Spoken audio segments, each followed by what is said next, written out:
What would happen if a flying car suddenly malfunctioned? How much damage would it cause? Would the driver or pilot be held liable? What would the company do?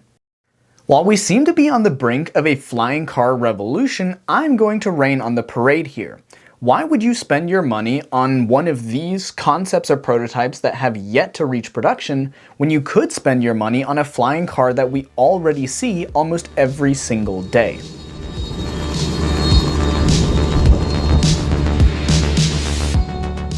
Now you might be saying, Nico, you idiot, that's not a flying car.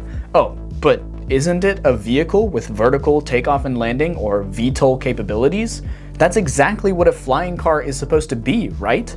The only difference is that this is designed with no compromises to work optimally in the sky. In other words, this is the best performing version of a flying car, and yet that does not stop us from trying to create the pop culture vision we have become so enamored with. That's what I want to explore in this video. Why flying cars are so appealing, why they haven't happened yet in over 100 years of development, and why our current pursuit of flying cars is ultimately misguided. Hello people of the internet, I'm Nico, a guy who only wants the Mercedes CLK GTR flying car, and by the end of this video, I hope that you also will not want a flying car. I think you and I have this vision. You're on the highway, you're going like 2 miles an hour, and you just desperately want to push the button to go vertical and take off over there. This is the message perpetrated by the industry trying to commercialize flying cars. There's a problem, traffic, and we have the solution, a vehicle that flies over that traffic. And while it seems that with every new flying car that makes headlines that we're on the brink of a travel revolution, I'm going to crush that dream by quickly running through the failed attempts at flying cars from the last 120 years they have been in development. It's the start of the 20th century. The Wright brothers are 2 years away from taking their first flight. Henry Ford is 7 years away from making cars readily available to the masses. Despite the lack of a cheap car, or even a successfully flying plane, Gustav Whitehead of Connecticut has built this, the Whitehead No. 21, a motorized cart with wings, with an engine for the wheels, and another engine for the propellers. It is claimed to have flown half a mile, over 3 times further than the Wright brothers managed, but there was never any photo or film of it flying. In 1917 came the first widely accredited roadable aircraft. Based on the Ford Model T and having 3 wings, it reportedly achieved some hops but never achieved full flight. Following that attempt came some changes to flying car design. The first detachable wing aircraft came in about 1935. Unofficially called the Waterman Whatsit, the Aerobile, as it was officially called, was actually a decent attempt at a flying car. It first flew in 1937, and a few months after its first flight, successfully flew from the factory in Santa Monica to Cleveland, Ohio for the National Air Races. But it was never sold to the public. VJ Day must await upon the formal signing of the surrender terms by Japan. Newsmen rush the president's report to a waiting world, and through the early evening, Tuesday, August 14th, the fateful news is flashed. In New York City, as throughout a rejoicing nation and world, vast throngs of grateful, happy people celebrate the end of fighting, the dawn of peace. Following World War II, aviation saw many radical improvements. Piston and propeller aircraft were soon to be replaced with the first commercial jet aircraft, and in 1946 there were 3 different flying cars that all worked. There was the Model 116 Convair car from Boeing, presumably a door came off mid-flight, and it had a detachable motorized wing on the roof. There was the Amphibian, where the whole airplane part detached like the shell of a hermit crab. Soon after, the same year the de Havilland Comet was introduced, the Taylor Aerocar took to the skies. Sporting a similar design of a detachable unit housing the wings and tail, it, like the Amphibian, had a cruise ceiling of 12,000 feet and a range of 300 miles, which is actually comparable to light aircraft of the time period, like the Piper PA-18 Super Cub. But these could also drive on the road, so why did they fail, and would that change? To answer that, we have to look at another development that caused a split in flying cars.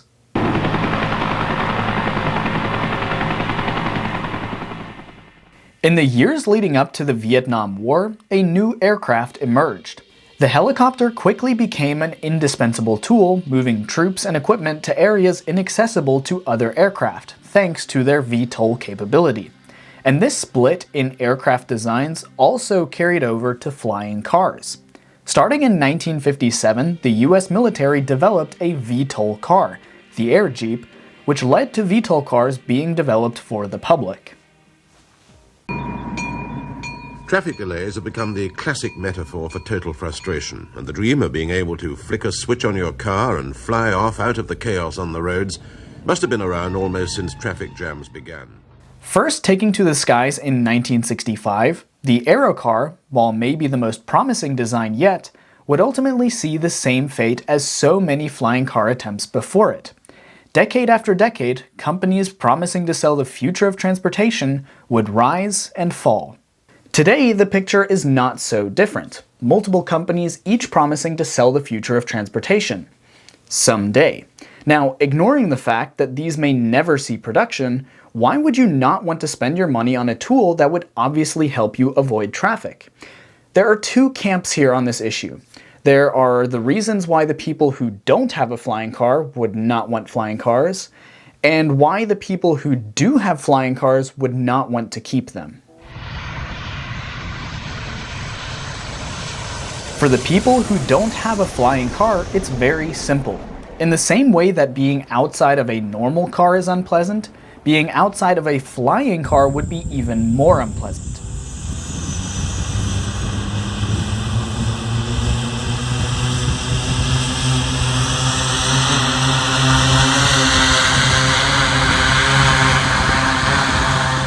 The EPA identified maximum to protect against hearing loss, sleep disturbance, and stress is 70 decibels. That's the maximum amount of noise we feel comfortable tolerating. A drone, the lightweight tiny ones, already produce a sound of 80 decibels. That's not a result of the engines, they're electric, it's because it has to move air to stay airborne, and moving air is sound. The more air you have to move, the more sound there is. Then of course there would be the issue of downwash, which we could also already experience with helicopters, which would be amplified with each flying car in use. So if you want to live in a world with that amount of noise at all times, be my guest, but that's not for me. As for the reasons why those people who can have flying cars would not want to keep them, you can again look at helicopters. The first issue would obviously be the price. Helicopters don't come cheap, and flying cars likely won't either. For a flying car to work legally and effectively in both driving and flying, it will have to meet the increasingly stringent crash protection standards on cars today, and still somehow be light enough so that the operating economics are comparable to regular aircraft. Then, while the aircraft needs to operate well in both flying and driving, the driver or pilot needs to manage both as well. While getting a driver's license is absurdly easy in the US, getting a pilot's license is not. It takes hundreds of hours of theoretical and practical testing, and while drivers making mistakes is already dire enough, pilots making mistakes adds a whole new dimension of danger. This also applies to maintenance. While you can drive a car with a missing door or wheel, you absolutely cannot do that flying. That flying car needs to have 0 dings or dents in order to be airworthy, and with the attitude we have here in the US to roadworthiness, I cannot imagine that attitude working well with airworthiness. Now, disregarding all of that though, if flying cars were affordable and repaired themselves and were just as easy to fly as they are to drive, there would still be a reason why you wouldn't want a flying car. They would cause traffic in 3 dimensions, and it would be worse than traffic today. On a roadway today, cars keep about 6 feet apart side to side. 12 feet per lane, cars are on average 6 feet wide, 3 feet of room on either side, so 6 feet total. Flying cars will have either rotors or wings, so the cabins will be much further apart. But because these are aircraft that have to deal with crosswinds that can push the vehicle left, right, up, or down, the amount of space needs to be much larger. This decreases the density of travelers, which means a smaller number of travelers is needed to create traffic.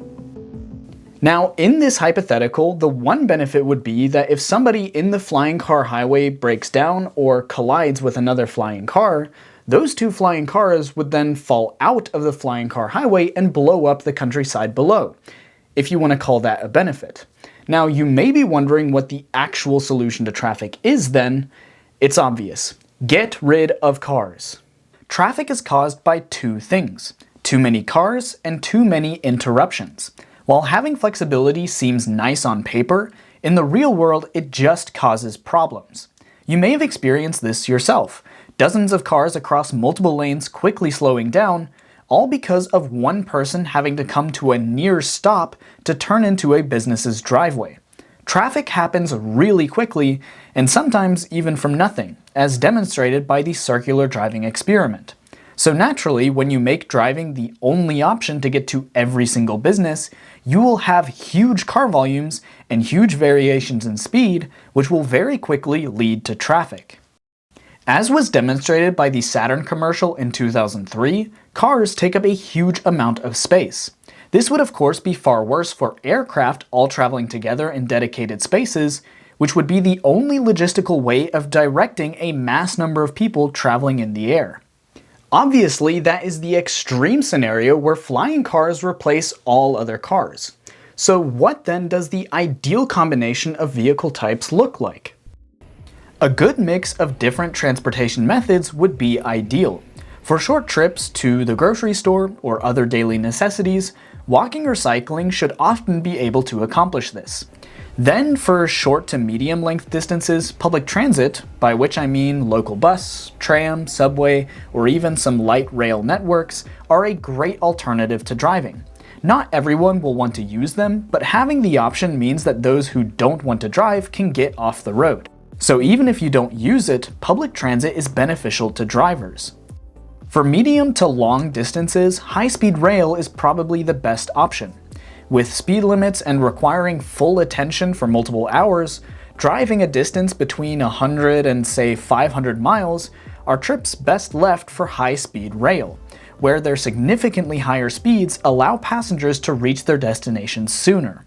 Which, again, while maybe not what you specifically need, will still be beneficial to you as it gets more cars out of your way.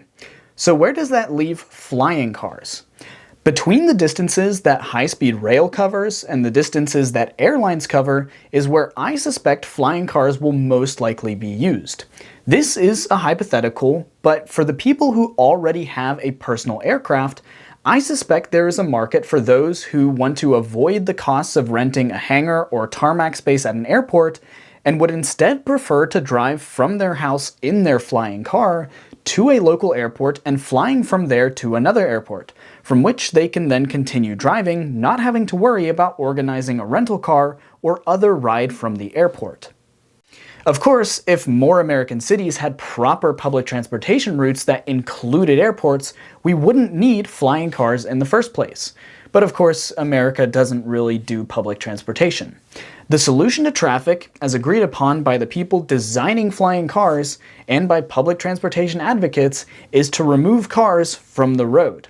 But seeing that flying cars would actually experience more traffic more frequently if we were to go to the extreme of fully adopting flying cars, the easier solution to solving traffic is by means that we in the US have forgotten we used to enjoy and rely on. Thank you so much for watching. If you enjoyed this video, be sure to hit the subscribe button. It's free and helps me out more than you might think. If you want to continue watching on YouTube, you can choose between these two carefully selected videos, or you can join me on Patreon, where you can watch these videos ad-free. Until next time, people of the internet, peace out.